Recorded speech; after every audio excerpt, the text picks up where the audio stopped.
आप सभी को जय माता दी, जय श्री मन। तो मैं आज जिस विषय में बात करने वाली हूँ वो है माता सीता को आखिर क्यों राम जी ने सब जानते हुए भी अपने महल से निकालकर जंगल की तरफ भेज दिया था।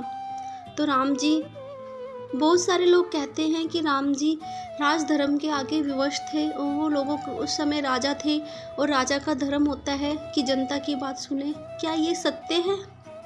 क्या राम जी ने जनता की बात सुनकर भी माता सीता को महल से जाने के लिए कहा होगा, वो भी उस अवस्था में जिस अवस्था में एक नारी को अपने पति और परिवार की देखरेख की जरूरत होती है? क्या राम जी, जिन राम जी की हम राम राज्य की हम कल्पना करते हैं कि ऐसा राम जी, क्या सच में राम जी ने ऐसा किया होगा? ऐसा मैं नहीं मानती कि राम जी ने लोगों के कहने पर भी माता सीता को घर से निकाला होगा। जहाँ तक शास्त्र भी कहते हैं कि माता सीता एक पतिव्रता स्त्री थी और एक पतिव्रता स्त्री कभी भी नहीं चाहेगी कि उसकी वजह से उसके पति के ऊपर कोई भी उंगली उठाए। एक बार राजा राम जी आम लोगों का वेश बनाकर अपने नगर में भ्रमण कर रहे थे। उन्होंने कुछ लोगों से माता सीता के विषय में बात सुनी कि माता सीता पर पुरुष के साथ रहकर आई है इतने दिनों तक। राम जी के कानों में ये बात पड़ी, राम जी को अति दुख हुआ। ये बातें धीरे धीरे विशाल आग की तरह पूरे नगर में फैलने लग गई और एक दिन माता जानकी के पास भी ये बातें पहुंची। माता को जानकर बड़ा रोष और बड़ा दुख प्रकट हुआ कि ऐसा मेरे से कौन सा पाप हुआ जो मेरी वजह से मेरे राम को इतना सब सुनना और सहन करना पड़ रहा था। राम जी ने तब तक भी माता सीता को कुछ नहीं कहा था। ये तो माता सीता ने स्वयं राम जी से बोला था कि हे प्रभु, मैं वनवास जा रही हूँ, ये सब सहन करना मेरे लिए बहुत अधिक दुखदाई है।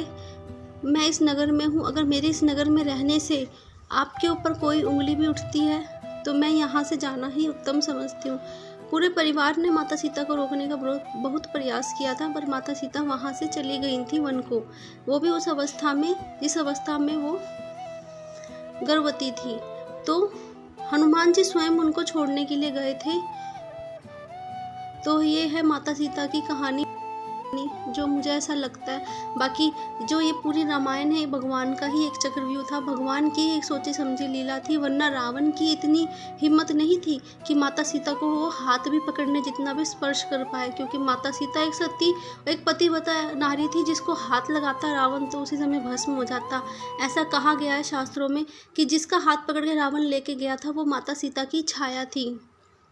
माता सीता को पता चल चुका था रावण आने वाला है, तो ये देखकर माता सीता ने अपनी छाया को प्रकट किया और उनसे कहा, हे देवी, अब मेरा जाने का समय हो गया है। तो उसके बाद तो आपको पता ही है रावण जिस प्रकार माता सीता को लेके गया, 14 वर्ष तक वनवास में रही। माता सीता की छाया एक तिनके के सहारे रावण को रोक के रखी थी। माता सीता की छाया में भी इतनी शक्ति थी कि रावण उनकी मर्जी के खिलाफ उन्हें स्पर्श नहीं कर सकता था। उसके बाद जब अग्नि परीक्षा हुई थी, वो अग्नि परीक्षा असल में माता जो विलुप्त हो गई थी, जो माता लुप्त हो गई थी, उनके आने का पुनः समय हो चुका था। उस अग्नि में माता सीता की छाया ने प्रवेश किया था। जो वहाँ से वापस आई थी वो माता सीता स्वयं थी। तो इस प्रकार अग्नि के द्वार से माता सीता का पुनः मिलन हुआ था राम जी से। तो आपको मेरी आज की कहानी, आज की वीडियो कैसी लगी तो ज़रूर बताइएगा मुझे कमेंट सेक्शन में। अगर अच्छी लगी तो लाइक भी कीजिएगा, कुछ सुझाव हो तो उसको कमेंट सेक्शन में बताइएगा। तब तक के लिए जय सिया राम, जय माता दी।